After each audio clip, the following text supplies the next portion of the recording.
Hello, and welcome everyone to another episode of the Cosmic Matrix podcast. Today with your host Bernhard Gunther, and my special guest is a returning guest, David Whitehead from Truth Warrior podcast and from Unslaved, which he co-hosts with Michael Tessarion. He's been on my podcast. You've been on there 3-4 months ago, and a lot of things have happened since then, obviously. And one of the big reasons I also wanted to get you on, because you got nuked off several social media accounts one by one, and we know the censorship has been intensifying, even recently just on Facebook. Out of nowhere, you got disabled, and Instagram, I believe, and you got some red flags, or there was some censorship on your YouTube channel as well. Welcome, David, first of all, to the show, my man. Thank you, Bernhard. So good to see you again, and I'm very happy to be back with you. I've been going through a lot of the same things I know many people are going through right now with their social media, where they're being censored without warning, without any reason other than that maybe they violated some obscure guideline somewhere that isn't really defined and that is changing all the time. And this is happening to literally, I believe, thousands, if not millions of people. I think social media at this point is just batting for the deep state, what we call the deep state. And they are I think they would be willing to censor half the world if they had to in order to keep this narrative together, because it's crumbling before our very eyes. And I look forward to breaking those details down with you. Exactly. Let's dive into it. I mean, it's fascinating because, like you said, it's so obvious, this kind of communist style censorship, however you want to, Nazi, fascist, digital book burning, it's so obvious that the big tech is in cahoots with the deep state, you know. And now with the whole election fraud, obvious election fraud, and the media announcing Biden elect, which they have no business announcing anyone, and everybody just catches on as if Biden is the new president. It's fascinating, and you start to question it, everything ggets nuked. I mean, even we just talked about it right before we started recording, the president, Trump's tweets right away being censored. And I remember you saying you just posted a screenshot of one of his tweets, and next thing you know, your whole Facebook account is deleted by Facebook. Yeah, that was interesting. And it is hilarious. I don't even know where to begin, but basically I think I'll begin with Facebook. First, I was censored on Instagram. I had a really good Instagram account. I was blowing up. I had finally reached, I can't even remember what the number of followers I reached, but when you hit different levels on Instagram, you get new powers. Like you can stream for longer, you can do certain things. And so I was so excited. I was like, oh, I finally crossed the Rubicon, even with all the shadow banning. And then they killed my account. And so all my friends went over to follow me on Facebook. And so I was doing all this stuff on Facebook, and then Facebook, I was getting thousands of new follows, and people were following and sharing all the stuff that I was tweeting. And I was even just, I was sharing on Facebook a lot of your posts, Bernhard. I love your Facebook. And then on election day, I reposted the screenshot of Trump's tweet where he was just saying, this is clearly election fraud. We're going to be taking this to the courts. And I can't remember exactly the thing. And as soon as I posted that, I log in like 15 minutes later and my account is saying that it has been suspended. They just say, you've been suspended. There's no reason. And they probably started investigating my account and realized, okay, he's one of those guys that doesn't believe the mainstream media narrative and is trying to alert people to alternative information. So, and then it was Facebook is gone, Twitter's gone. My YouTube got banned for 30 days where I couldn't upload or stream. I've got my YouTube back. So now I've been streaming on 2 YouTube channels on Periscope and other places for my show. But I've been experiencing nothing but glitches with stuff, weird stuff, videos disappearing. I did a stream the other night, my part 1 of where I was covering this rigged election. And the stream just got cut off right when I started covering the CISA, which was a new, I guess, intelligence network or apparatus that Trump put in place in 2018. And as soon as I was playing the video of the gentleman breaking that down, the stream got cut, the video was gone. And so I re-uploaded, and it is back there. They haven't censored the re-uploaded version of that. And then yesterday I just recorded a 3-hour part 2, breaking down all the recent information that was coming across my desk about this obvious fraud, and the fact that they're walking around parading Biden like he wins, he's won, and he's now doing statements as if he's the president. Like, it's such a dog and pony show. People have no idea what they're in for. Yeah, exactly. So let's break it down. Let's go back to election day as it happened.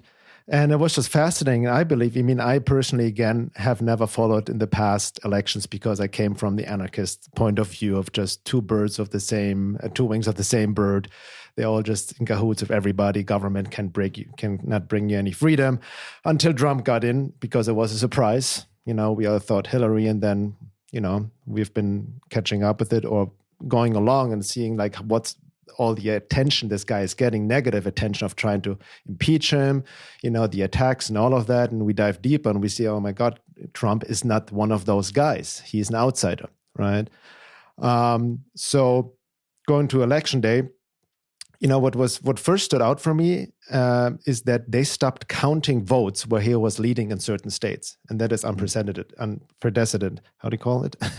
It didn't really happen before, right? So I don't understand. Can you maybe enlighten me or give me insight into this whole voting? Because usually all the votes are counted that night, right? Is that what happened every 4 years?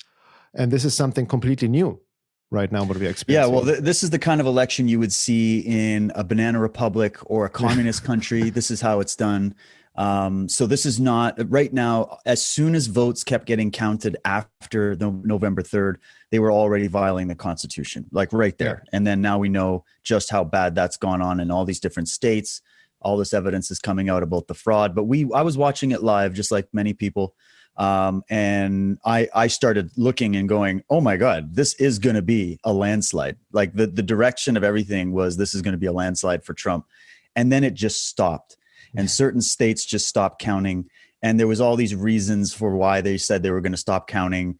And then they were blocking vote counters, because the way it should be done is you have a Republican vote counter, a Democrat vote counter. They observe, especially with mail-in ballots, okay? They observe the process, they look at it, they verify it, and then it goes. And there's in order to do mail-in ballots, it's a bit of a longer process, but it's interesting how California, New York, even like some of those Democratic states, they had their stuff together. Texas, they had their stuff together. They had all the votes coming in and counted and everything.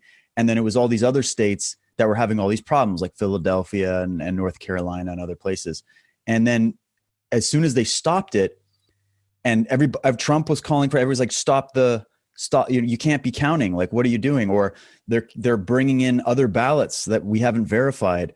And right away, Twitter started censoring President Trump. And to me, that should tell everybody what they need to know, however they feel about Trump. Doesn't matter. The point is, the big machine, the globalist machine, the media is an arm of that. This is a big machine that is gearing towards having China become the new power in the world, because there's two economic superpowers. There's the United States and there's China. And before the election, the Council on Foreign Relations, which everybody should know who runs that whole gang over there, they predicted that China was going to be, they were predicting and promoting that China would be the new standard for the world. Interestingly enough, we just went through an entire year where the world suddenly adopted the CCP party policy in the way that they addressed the virus. That came from China, okay? So there's a lot of interesting things going on where this whole year has been about a battle geopolitically. We're just looking at the effects of the battle that's going on. That's what we're seeing. What the news is reporting is, if you're watching the news, you're light years behind, unfortunately. And this is a big geopolitical chess game that's going on between these two superpowers. The globalists, the big mega central bankers, a lot of these roundtable people, the cabals that we've been talking about forever, they helped groom the Chinese government and the system over there. They worked in league with their roundtable groups and mafias, and they are trying to change the order of the world. And so this election is incredibly important, not just for America, but for the concept of what we call Western civilization, which is that we're going to have a nation based on freedom, based on prosperity, based on free markets, all these different elements that were built as the foundational principle of what we call the West, and that were sort of crystallized in a very unique way in America. And so Trump came in, and I was like you, Bernhard. I was like, they were all picked. And they were all these candidates before, the Bushes, the Clintons, the Obamas. They were selected at these Bilderberg meetings, in my opinion. They were promoted.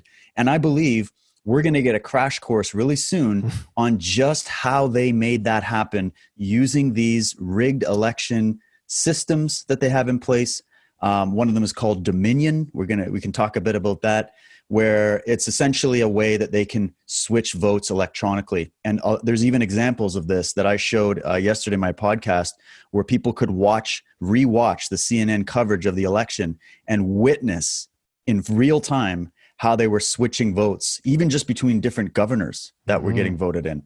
So there's so much to break down about that. But basically, when I saw Trump come in 2016, and from day one, all the right people were screaming bloody murder against him, I knew there was something different about Trump. And that's what's had me spend a lot of time researching and looking into it, and then realizing he is a different kind of candidate. He was trying to break that trend. He didn't come from the political cloth. He came in and gave up his billionaire lifestyle to try to save his country. And he's had nothing but coup after coup, starting with the most obvious one that is really hilarious to talk about, actually, which is this idea of Russian collusion in the elections. And if people can cast their minds back, when Obama was talking before Trump got in, he was saying it's impossible to rig the American elections. The US election system is perfect. It's impossible to rig that system. Then Trump gets in, and for 4 years, they started screaming, well, Russia colluded to manipulate the elections. And nobody really started to ask, well, if what you're saying is true, wouldn't that implicate all the other elections before? Maybe Russia or someone else has been controlling all the other elections, if you follow their logic. But that never came out.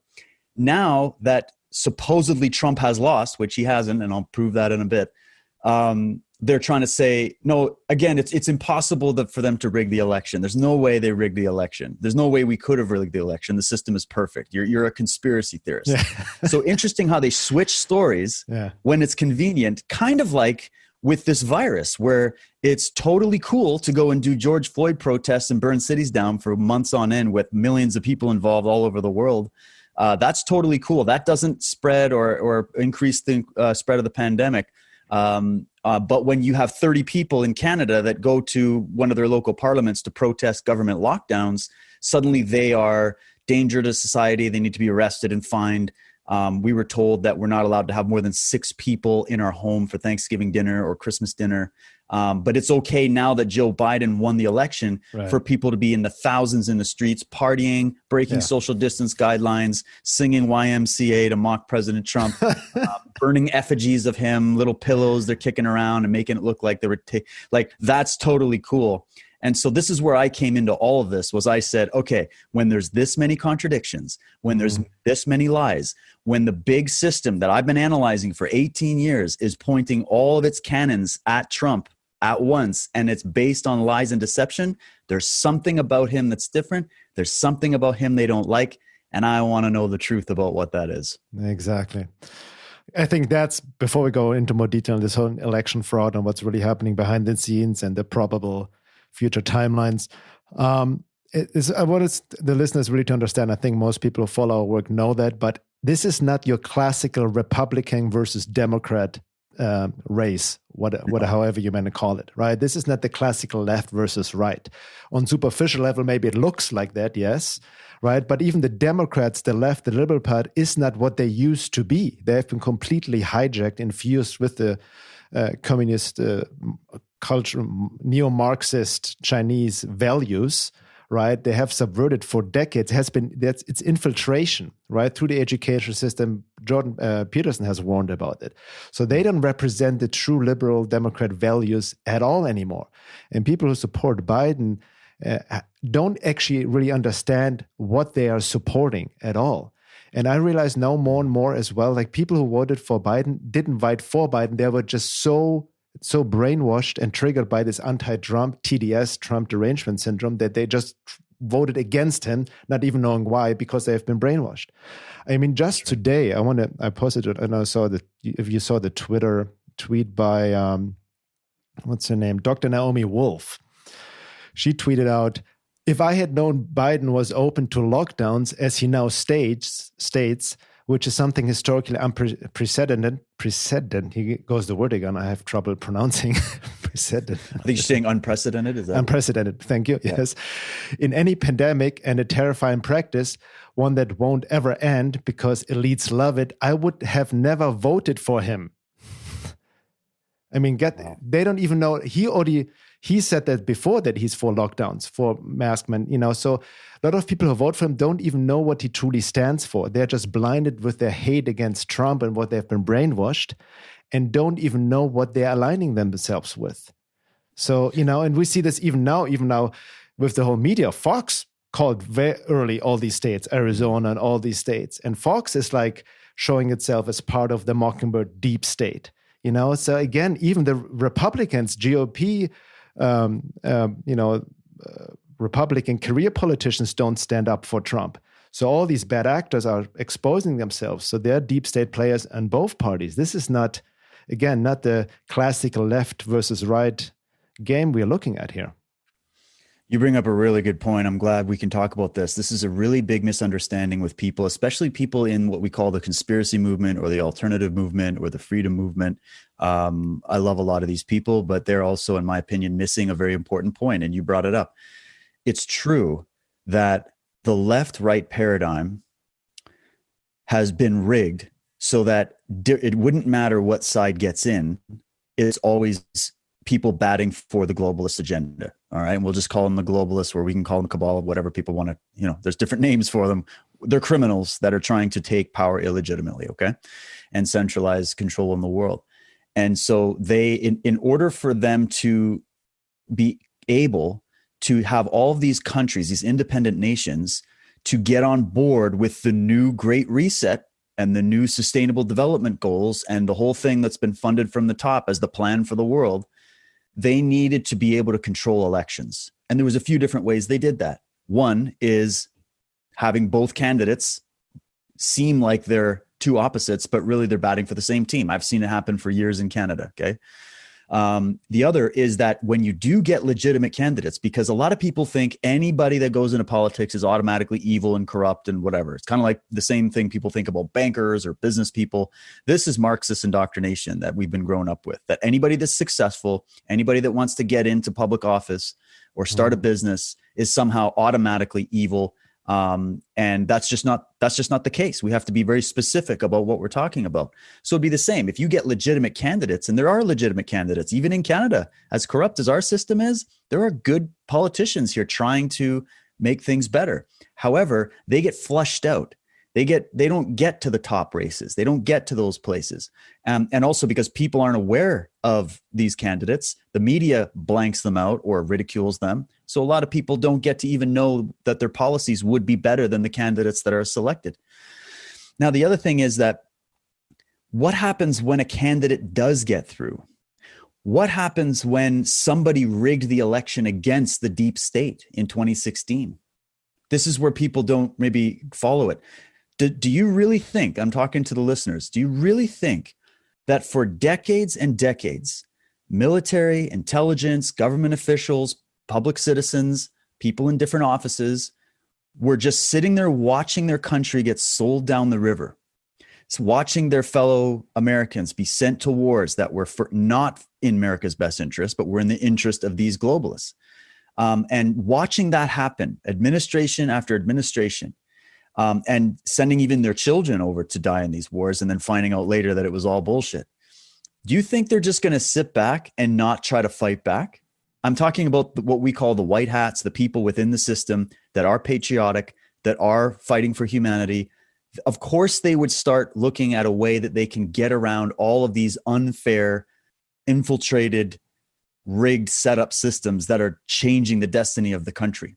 So they put a plan together. We've talked about this before. And they, I think, brought Trump in on it. They counter-rigged the 2016 election, not even rigging it. They basically unrigged it to a certain degree so that those actual legitimate votes could go through.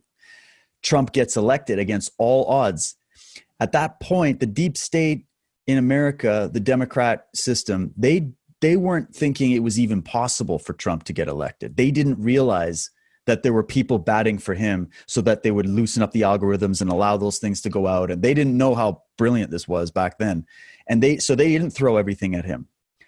He gets in, they realize that's their mistake. They spend 4 years trying to get him out. It didn't work. Every prediction they made was wrong. He kept beating them at every move. They have no idea. They're sitting there scratching their heads. So it's so clear that that's what we're seeing now is a pent-up frustration on behalf of these deep state players that have been trying to keep control in America, seeing that they're losing control. And so this time they decided to throw every possible thing at Trump to ensure that he wouldn't get elected, because they saw the real poll numbers. Trump knew the real poll numbers. America knew the real poll numbers. All you got to do is watch the difference between a Trump rally and a Biden rally, okay? Yeah. They knew the real thing. This was the most historic voter turnout in American history.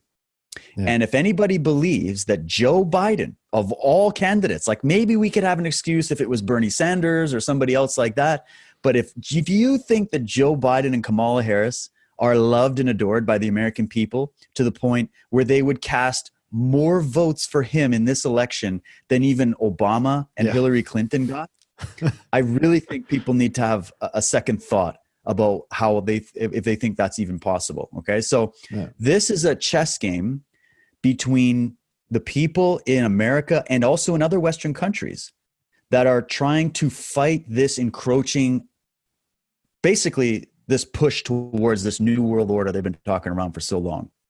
And so you have to use strategy. It's not easy to just go in and change it and fix it from the top to bottom. It takes time. And I think another strategy that Trump has been using is this slow drip process where he's been slowly hinting and revealing things. And here's the Hunter Biden thing over here. Here's the Epstein thing over here. He's been saying for years and years, even before he was president, that these elections are rigged, that both parties are selected. He's been saying that kind of stuff. Yeah. And so if you're off your rocker, if you think he wasn't prepared for this, in fact, I think we're going to be watching a counter coup to the coup that was put in place to try to take him out. And it's going to be devastating to the deep state, the media, to Hollywood, because when they basically put all their chips on the table, and they did that because they had no other choice. The opinion polls were showing people were leaving the Democratic Party. People are not watching the mainstream news. Their ratings are crashing. People are coming to shows like this. They're not trusting their officials. So these guys are panicking and they're like, we need to get control. The only way we can do it is to put all our chips in the table and go for it. And that's what we're seeing. But Trump, I think, if he knows anything about strategy, which I believe he's like a student of Sun Tzu at this point, he had this whole thing set up for them and he's going to counter coup them. I believe that. And we can even go through some other points as to what formed that belief.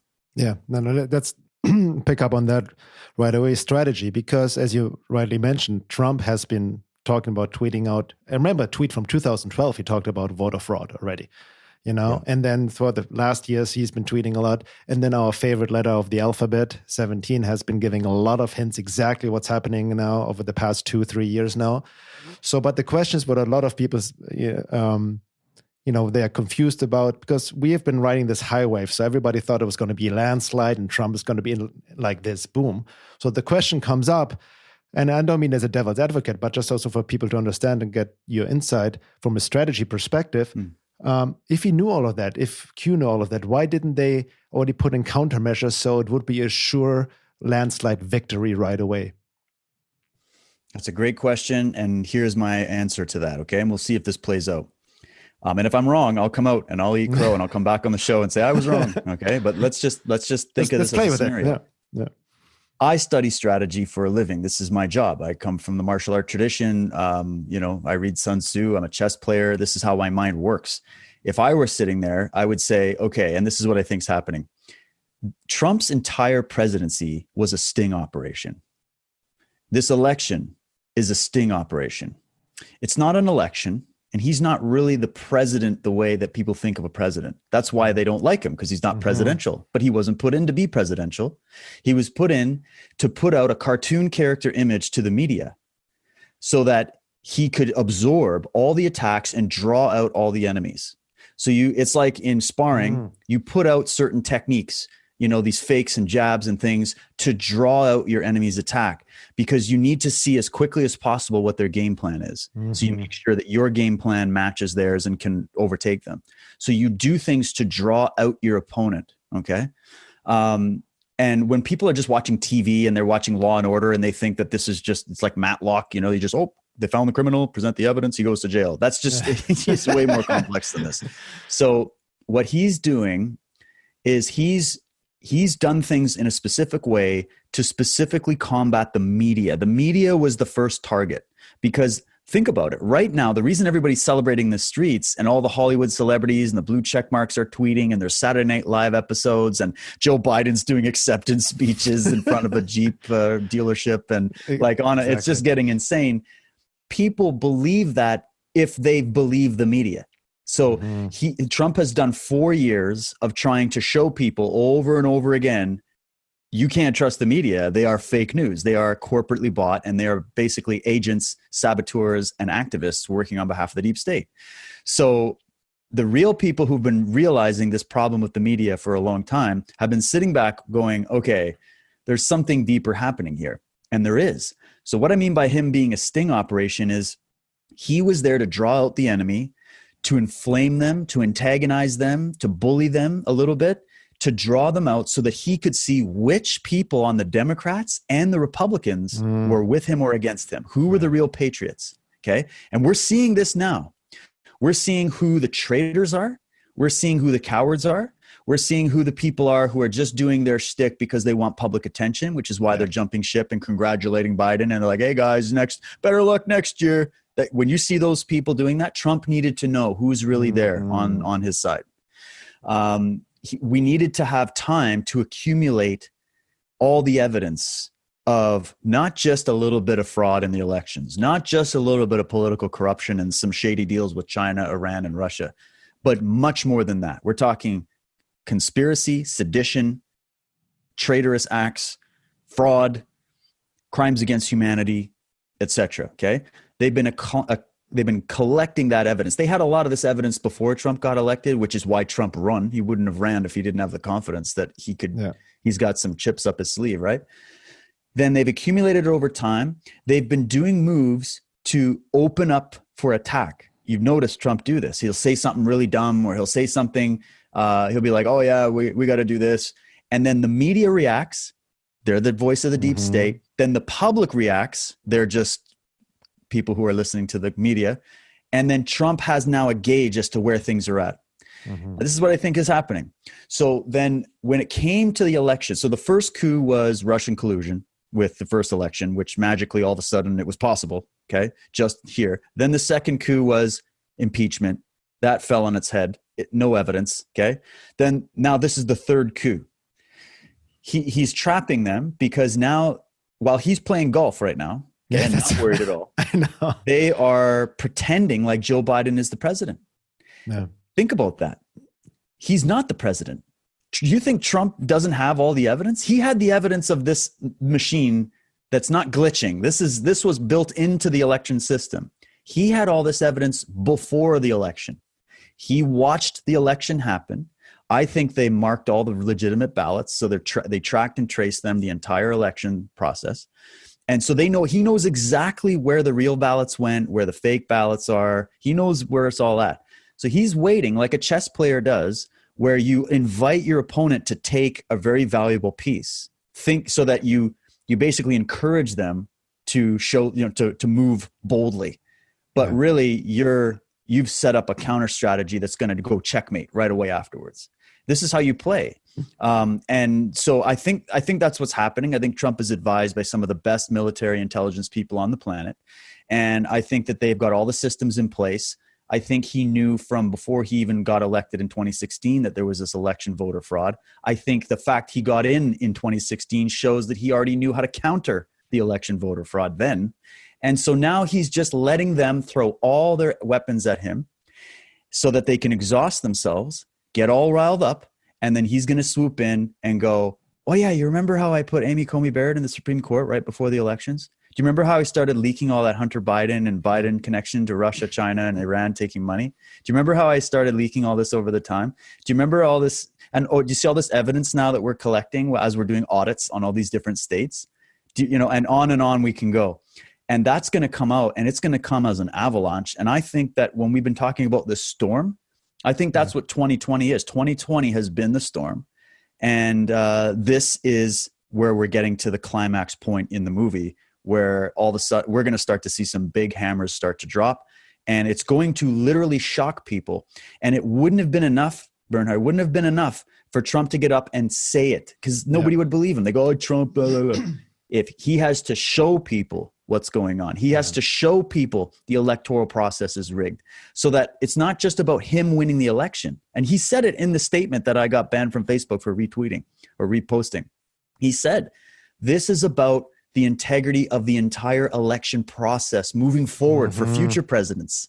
So if all of a sudden he sees all these people that are cheering, oh, Biden won, just succeed, just concede, Trump, just concede. You lost. Don't worry about, there's election fraud. It's what happens. That's just the way. It's not going to stand for the 75 million Americans that voted for him or more. Yeah. So this is an opportunity not just to have Trump get office. People need to think about this. This is an opportunity to expose decades of voter fraud and corruption within America. And that should be the focus. The focus should be going back to the founding principles of the Constitution, following the law, finding out where the fraud is so that it can be fixed.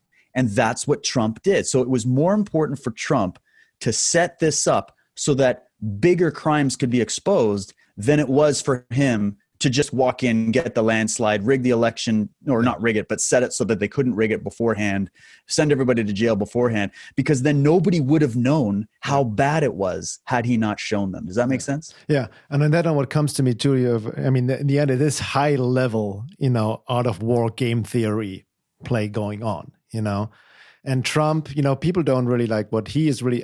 You don't get to this position and this success if you're just a dumbass, in general, even just a billionaire on that level. But, on this point, because a lot of people that, especially even the quote unquote conspiracy movement, truth movement, and then they try to invalidate 17 because all these arrests are not happening. What's happening is arrests is impatience now. But as you said, it's not a TV Hollywood show that, it's the bad guys, we're just going to go arrest him. There's so many, the deep state is infiltrated in the DOJ, in the FBI, in the CIA, in the own Republican party. They need to be weeded out, right? Get out of the bad actors, install the good ones, like ACB, for example. As it just happened, and all of that, in order to go full transparency in regards to law, applying the law and the Constitution, to really have a foundation to prosecute all these people. And this is a globalist network. This is not just a few players here and there, right?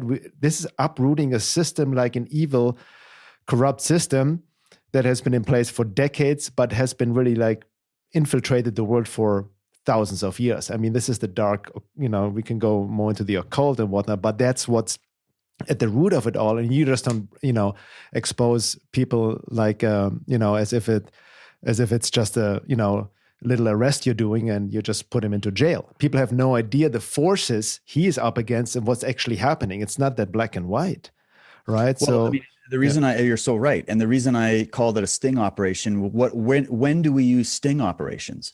You don't use sting operations to take down the local thief. You don't use sting options to just take down a few one-off gangbangers or whatever. You use sting operations to take out organized criminal networks that are embedded in institutions and funded by legitimate players. You know what I'm saying? So when we're dealing with, it took 20 years to get the sting operation together to take down the mobs. Okay.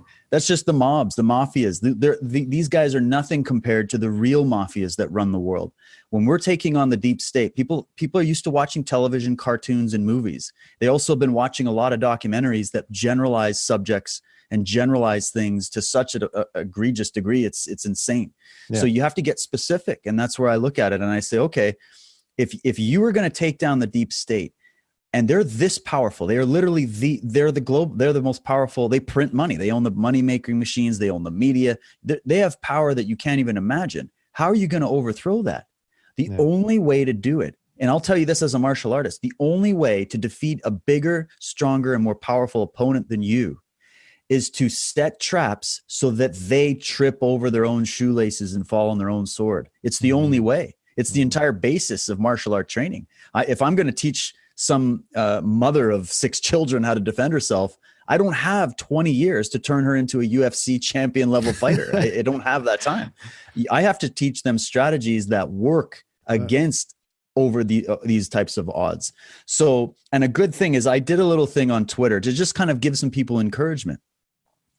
I posted a bunch of Sun Tzu quotes, and we know for a fact that Sun Tzu and The Art of War is one of Trump's favorite books. He wrote about it. He's talked about it.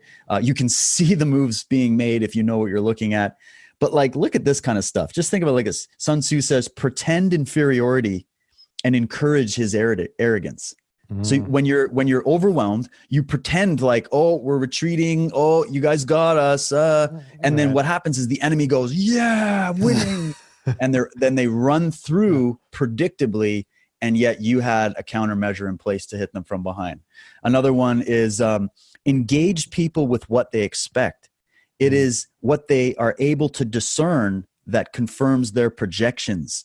It settles them into predictable patterns of response, occupying their minds while you wait for the extraordinary moment, that which they cannot anticipate. That's brilliantly fits Trump, because he's literally playing into the TDS. He's actually fueling the TDS and their projections, because he wants, like you said it brilliantly before, he almost wants to get their attention, like, yeah, project it all on me.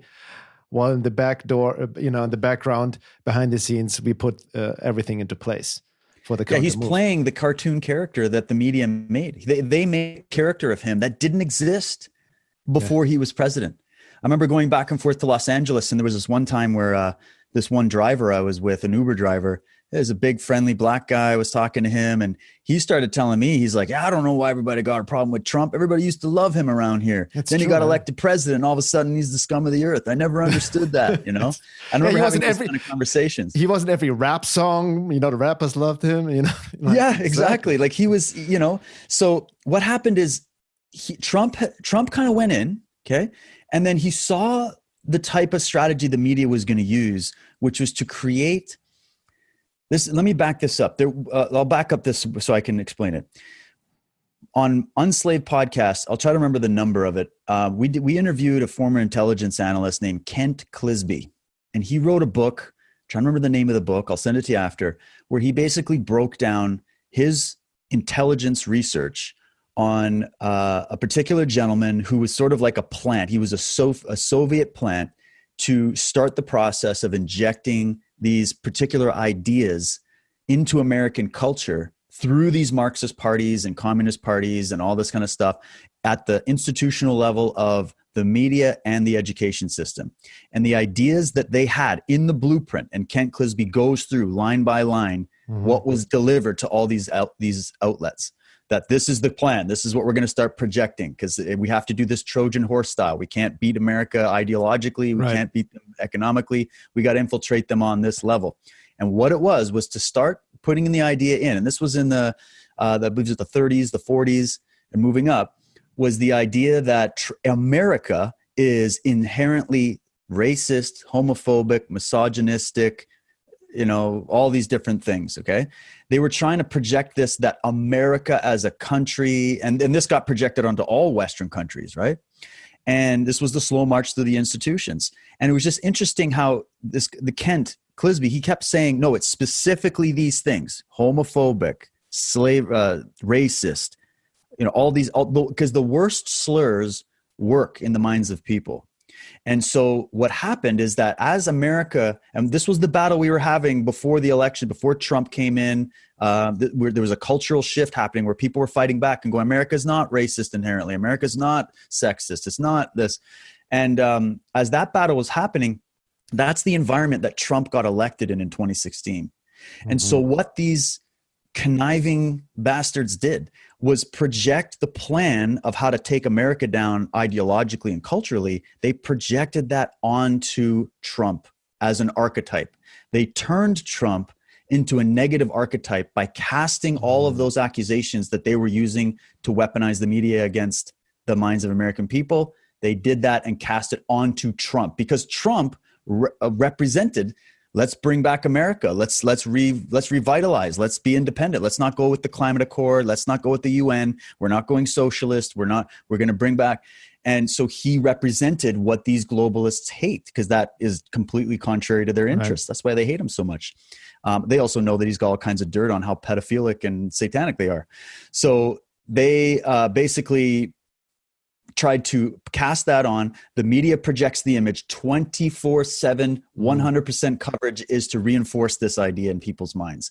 And so when the average person is out there, even if they know this, after a while, it imprints, just like a commercial. They know 1,600 imprints. That's all it needs. And then even if you resist it, you will take it subconsciously and you will start buying those products. So the product they sold the world was that Trump is literally Hitler. Trump is the most horrible, evil person on the planet. Meanwhile, he's doing things to set up the first organization as a government to go and hunt down and seek and destroy human trafficking networks. He's rebuilding the economy. He's doing historic peace deals in the Middle East and elsewhere. Zero wars. He's bringing the troops home. He's rebuilding the military. He's trying to rebuild confidence of the American people in the country once again. And so the media doesn't talk about that. They say, oh, remember when Hitler did this and all that, and they're trying to conflate things. Yeah. But that's where I tell people, I'm like, you've been triggered at a deep psychological level that you're not even aware of. And that's why you hate Trump, because you haven't met the guy. You haven't really followed his career. You don't listen to anything he's got to say or the people that go for him. You're getting your information from the media. Trump knew this. He knew this, and instead of fighting it, he played into it, because guess what? He needed the media to distract with this so that he could get the real work done. He knows there's no way people are just going to turn off the media. So what he did was he kept his attacks going to the media, saying everybody's fake news and allowing them to blow him up into this image. Yeah. And it's going to backfire, because people are starting to realize that actions speak louder than words. And they've proven it many times that when you actually go and watch the whole statement of something Trump says, the media is copying and pasting to try to make him look bad. So the more people use logic, they'll realize, hey, Trump, he's out there, he says crazy stuff, but really he didn't support white supremacy. He didn't say that all Mexicans are rapists. He didn't say that they're realizing that it was a lie. So then they go, well, hold on a minute. Why would the media lie about that? And then they start questioning the media. So this is how you counter somebody's strategy. Sometimes you promote your enemy in order to let them do, so that everybody can see. And then it will be undeniable. And I think that's what he's setting people up for. He's setting up for an undeniable exposure of these corrupt frauds. Yeah. And the thing is the media put all their chips behind Biden as well. Yeah. And now that they're out there celebrating and, on CNN, they're just having parties now, and they're pretending like Joe Biden is the new president. And now Trump is sitting back and he's watching who is betraying him right now. So we had a tweet from Netanyahu, Trudeau. We had tweets from all the politicians here in Canada, the Dalai Lama around the world, who were basically showing fealty to the new power that they believe is elected. Trump is taking notes and going, okay, these are the people who are fighting for me because they know this is a fraud. And these are the people who are ready for the new government to come in because they've been bought and paid for by China. Okay. So he's watching this. He's taking all the notes. And this is all going to come out in courts. I think they're starting it today. And I think over the next few weeks, we're going to start to see some massive drops of undeniable, indisputable evidence that not only was there a little bit of fraud going on with a few thousand missing ballots, but that the entire system was rigged. And I'll bet it's going to come out that there was a landslide for Trump, as we predicted. It got hidden. And when they do the recount and the vote ballot, it's going to prove everybody was wrong. And what's that going to do to people that were in the middle here? They're going to go, wow, they lied to us that much. Holy crap, it's true. And then now enter in 209,000 sealed indictments, all the other stuff, crimes against humanity, what was on those laptops, the Wiener laptops, the Hillary Clintons, Obamagate. It's all going to start to come out. Trump hits back 10 times harder every time. Yeah. Well said, well summarized. And on that note, I also wanted, I just saw today the Dalai Lama, congratulated Biden.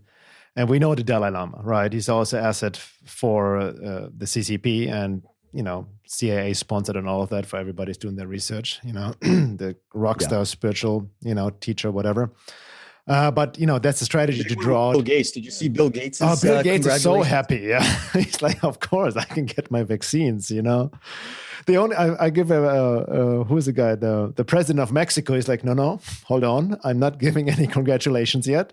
Interesting, right? Interesting, huh? Yeah, exactly. Out of all people, because, like you said, people think he's such a racist, he hates Mexicans, and the Mexican president. Hold on, Biden is not the president-elect yet, which he's not.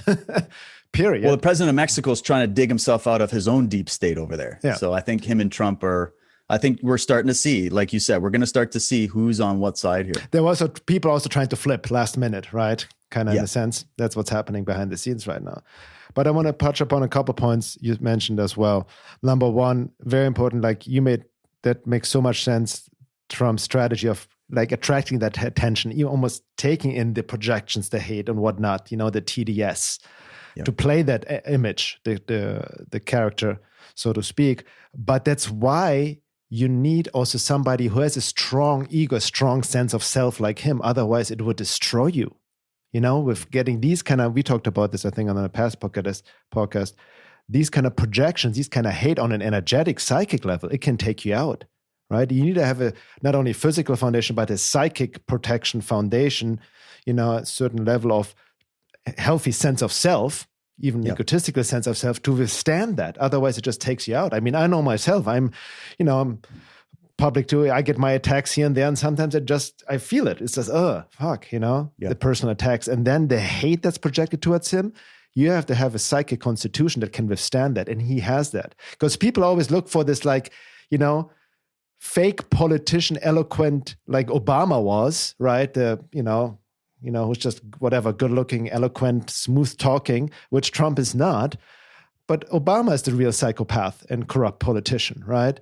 So they don't even know, they don't know what authenticity is anymore in this day and age. Go ahead. Well, and we also live, Bernhard, in a society now where we've had all the testosterone taken out of our sails, and I'm talking both men and women, and even just ideologically, any kind of notion of true masculinity. And again, there's masculinity within women as well as a principle, the principle of action, the principle of standing in integrity, the principle of not backing down from some challenge, the going out and retrieving from nature and creating out of nothing and improving and inventing and being productive. Those are masculine traits typically, right? And then the feminine traits are the ones that support and have their own strength as well. And the whole point is we need have a healthy psyche and a true sense of self. You need to unite the masculine, feminine principles within your own being. We have the left hemisphere of the brain. We have the right hemisphere of the brain. You unite the two hemispheres and you have a holistic thought process. It's the same thing. So the way these cultural engineers or social engineers, their modus operandi to take the West down, because the West was a threat to global communism, okay, and global control because of its independent spirit. That's the difference. That's what they don't like. And I look at it as it's the one against the many. It's the principle of basing your society on the rights of the individual and elevating the individual so that you prepare the soil to allow geniuses to rise up, or you level everything like the levelers in the French Revolution. You level everybody down to the common denominator and you make everybody equal. But the reason they want you equal is so that they can have one leash for many necks. They can have one system. They push one button and it triggers everybody the same. It's easier to control those kinds of people. And when you get rid of those people who would rise up and make something of themselves and have self-esteem and have competency and confidence and creativity, not the psychopaths and the narcissists that people try to accuse them of being, because they're not. Obama's the narcissist. And they'll tell you, it's obvious. The narcissists are easy to see because they fake who they are. They're They're afraid to show their shadow. They're afraid to mess up. That's why they need teleprompters for everything. I mean, Obama couldn't even go to a kid's birthday party speech without bringing a teleprompter.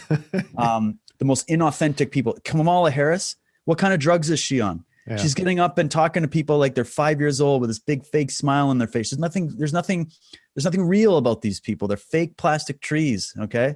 Trump is real. That's the difference. And when he comes out with confidence, people who have low confidence and self-esteem are going to go, I just hate how arrogant he is. Exactly. Yeah, how many people do you know, Bernhard? Seriously, like honestly, how many people do you know that you would say and authenticate that they have a strong sense of self or self-confidence or self-esteem? Yeah. How many people? Not many at all. Not that many. Yeah, and that's a sad thing. Yeah. My job as a martial arts instructor was to take kids, teens, adults, and try to empower them with that sense of self. So if I have a strong sense of self and I speak freely and I have my confidence and self-esteem, I'm not a narcissist because I have that. I have that. And then what do? I go and teach other people how to have that. That's what Trump has done for his entire career. He's a CEO. His businesses would have collapsed had he just been this narcissistic, egoic, whatever. Exactly. He didn't have to cheat. He knows how to manage people. He knows how to inspire and motivate people. He also knows how to give people shit and how to fire people because that's what you need. That's neat. Yeah, exactly. So the most people, Bernhard, the real reason that they have a problem with Trump or even just him as an archetype, he's an archetype in our consciousness now, right? Yeah. He stands for that John Wayne character that walks in, kicks the doors down and goes, just get out of here, leave me alone. We're going to do this.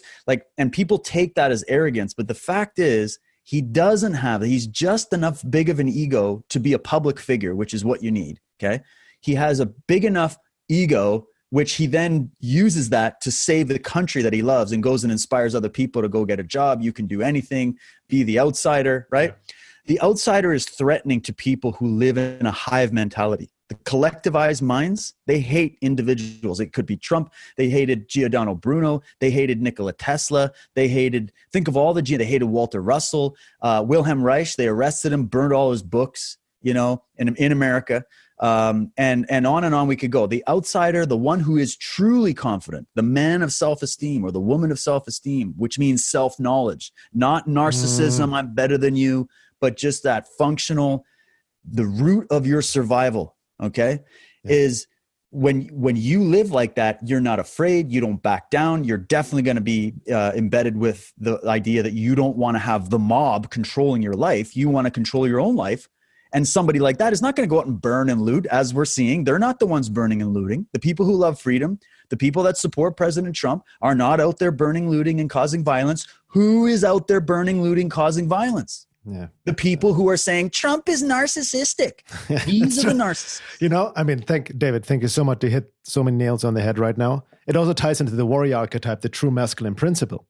And you hit the nail on the head, people projecting their own lack of healthy masculinity, their own sense of healthy egos or healthy sense of self, healthy self-esteem onto him, calling him, he's not a narcissist. He has a healthy sense of self, healthy ego in that sense. And yes, you could call it egotistical, whatever, but it's not a narcissist. This word narcissist is being thrown around like candy nowadays anyway, right? And there's a lot of shadow projection behind that. And there's something to be said about healthy narcissism, by the way, which is a healthy sense of self. But something just came to me when you asked me the question, how many people do you know have a healthy sense of self? And then I realized that moment, the work I do with clients, or like my wife and I, we're taking people on a journey right now. We do an online course with 25 warriors on an online course called Embodied Soul Awakening, right? Going deeper into holistic self-work in light of, what's happening in the world. And one aspect of this, most people who apply come also because they lack a healthy sense of self, right? They lack, they are afraid to speak up. They are, because on a basic psychological level, what they suffer under, what many of us suffer under of trauma, wounding, of growing up in this culture we are growing up under, is this unconscious program, I'm not good enough, right? I'm not good enough. I cannot shine. I shouldn't shine. I shouldn't stand up. I need to be equal like with anybody else. And, the Marxist, neo-Marxist, socialist, communist agenda is also destroying the individual, which is destroying the healthy sense of self. And it's not about unity, it's forced conformity, right? To bring yourself down. And that's even, you see it in even the East in spirituality, that's also been distorted, like the ego's bad, destroy the ego and all of that. And that may come at a later state, whatever, fine. But what we need now, we have, as in the Western world, we are wounded and traumatized. We need to build a healthy sense of self, a healthy ego. That was my journey too. Most in my life growing up, I was just, low self-esteem, being bullied. I'm afraid to speak out and all of this and that. Right. And then you come across kind of teachings like the ego's bad. You need to even diminish yourself even more. You know what I mean? Don't shine up. Don't show your individuality. We all the same. We're all equal. And it's so distorted in our minds that we lose ourselves in it. And that's just such a bright light just appeared, because that's what most people are struggling with. And either approach it consciously and work through it. Like I need to establish my healthy ego, my healthy sense of self. Or you suppress it into your shadow deep down, and then you turn into what the left has turned. They project it externally and engage into rage and hatred, which is actually what they unconsciously feel about themselves. It's unconscious self-hatred because they're not happy within themselves. Really well said. I agree with you. This is what I've been trying to say. And, I didn't always have healthy self-image, healthy self-esteem. I had to learn it. It's interesting. It's like, this doesn't come with the package. That element was wiped out in the way religion was taught to us. It's wiped out in the education system. There aren't entire courses on self-esteem. They call it self-esteem, but it's not self-esteem. It's just, you'll get approved by the crowd if you do this. That's not self-esteem. You need self-knowledge before you can have proper self-esteem. Yeah. And self-esteem doesn't mean you're esteeming yourself above others. It means you're putting your own standard to work. Where do you want to live your life? Do you want to be controllable? Do you control your own mind? Do other people control your own mind? Do you control your own destiny in your life, or do other people control your destiny in your life? Your whole life, you're going to be battling the one versus the many. And the moment you get any level of success, take notes of how people around you start to act. All the people that are going to be lecturing you about, just get rid of the ego, dissolve the ego and become one with the tribe. They're the ones that are going to start shouting you down the moment you reach any level of success in your life. And you got to start asking yourself why that is. What are their underlying motivations? And the sad thing is, many of us don't know what we're motivated by. We don't think about it because it is in shadow. This is why Carl Jung's work was so important to understand, was that if we repress the shadow, or we repress our ego, or we repress an element of us, there's a distortion, and there's a compensatory effect that needs to happen, right? Like if I injure my knee and then I have to start hobbling around, what happens? I'm off my gait pattern.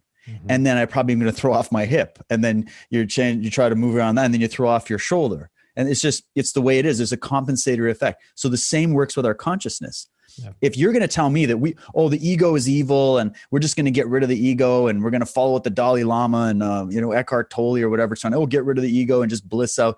Look, you're removing a part of your consciousness that helps you interface with reality. And the reason people want you to get rid of that is because they don't want you in reality, because that's where they're manipulating. That's where they're gaining. That's what they're afraid of. These people are anti-nature. That's why we call them anti-God, right? They're afraid of nature because nature confronts you with the truth every single moment of every single day. People that don't like the truth, who are uncomfortable with nature, who haven't become strong selves in order to confront the challenges nature gives you in order for you to grow and thrive and succeed, they want to manipulate nature and turn it into something where there's no longer any coherence, where it's an illusion. That's why they want us in the AI these are the advocates of the AI computer transhumanism world, because that's something they can control. So you got to start asking, I know control freaks. I know people who are control freaks. What makes them control freaks? What's the underlying things? The reason is they have no inner control because they got rid of their ego. They got rid of every aspect of themselves. They've emptied themselves. They've become soulless. And so now they need an illusion in order to survive. This is where we're at. And so it's not about getting rid of it's about ordering the mind. There's an order. There's a ranking system. You don't want your ego to be the one directing your life.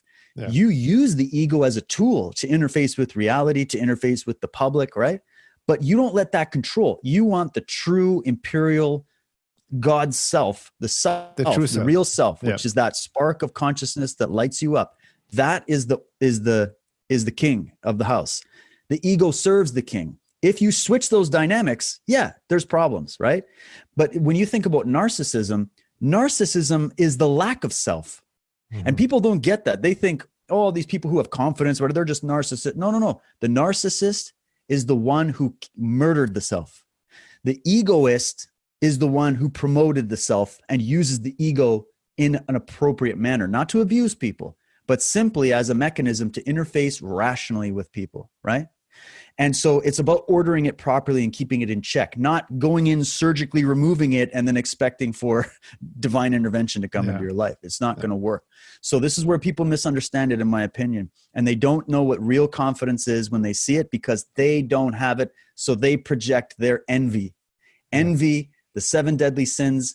These are the things that if we really look deeply into, we're talking about the psychological underpinnings of what either informs somebody to grow in their conscious awareness and evolve, or to devolve and implode. And when you devolve and implode, you are now hopelessly reliant on the crowd, hopelessly reliant on the illusion. And that's why these people they're literally losing their minds. They're hysterical. They're hysterical. Yeah. And I've been talking about this for a while related to the virus, but now it's definitely related to this as well.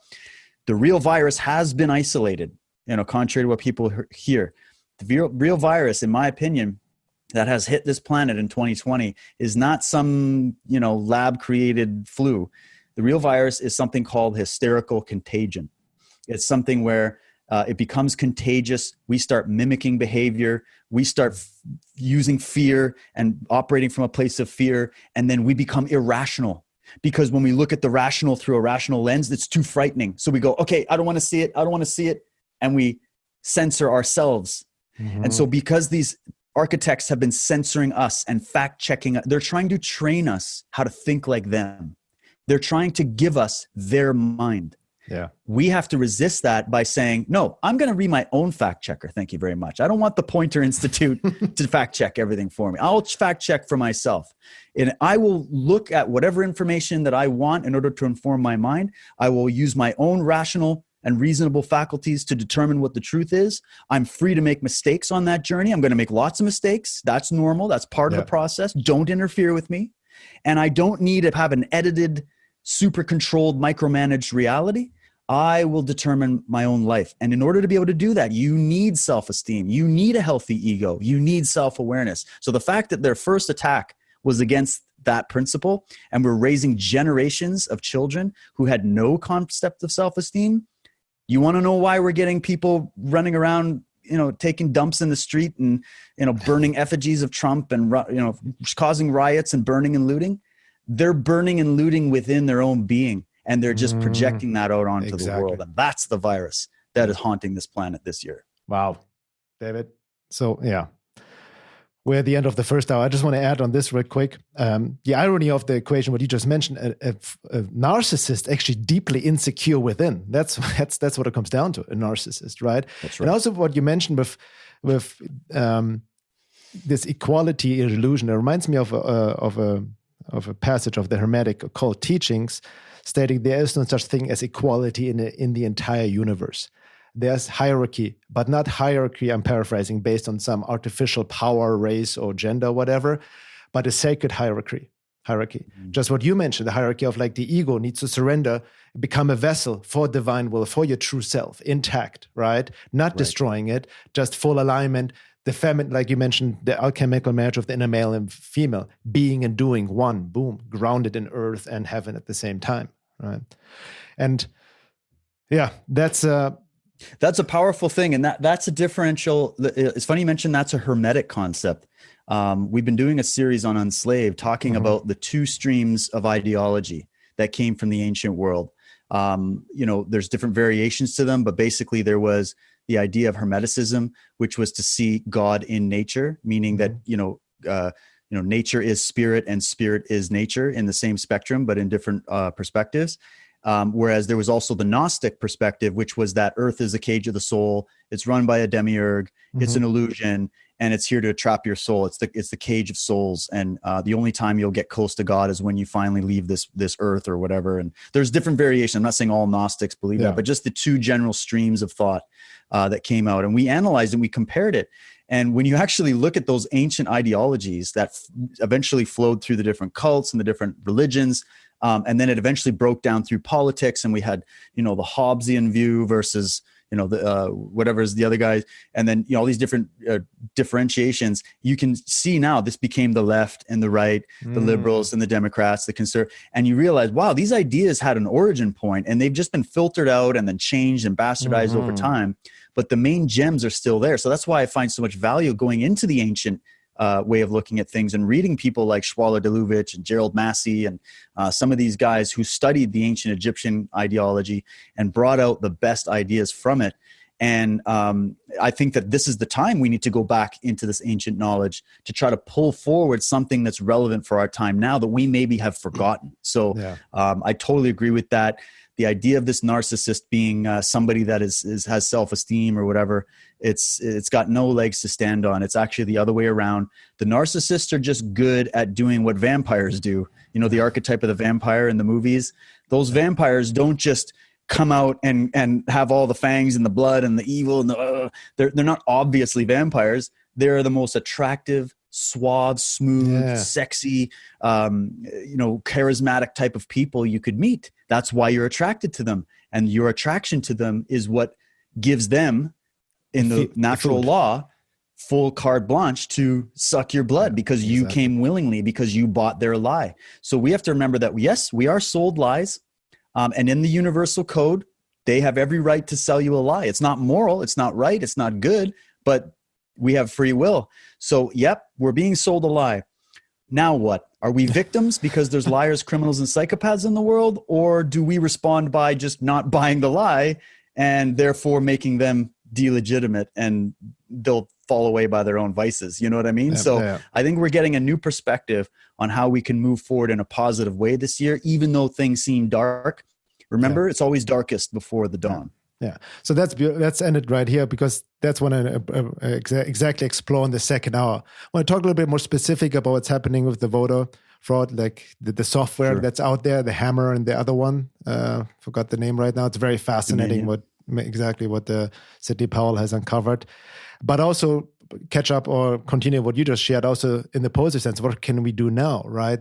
And going back, what the ancient teachings, the mystery teachings have taught us, which we can apply right now in this very day and age. And also, Thijs, I want to get your insight, especially from you, because I know you have done a series on cults, because there's a lot of cult programming we're under right now from the communist leftist agenda and whatnot.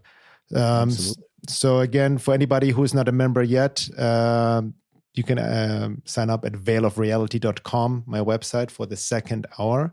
Gives you also access to the forum. And David, please, where can people reach you this day and age right now as your outlet? And where do you produce content right now?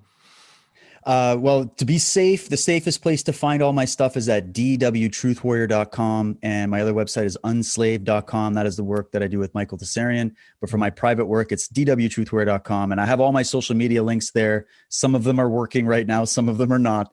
I do have my YouTube channel back, so I am producing over there, and I have a backup channel. Okay. You can also follow me on Twitter at dwtruthwarrior. I'm on Parler as well at dwtruthwarrior. So go check me out there, and I've got a lot more content coming your way. Excellent. Thank you, David, so much. And we'll be right back.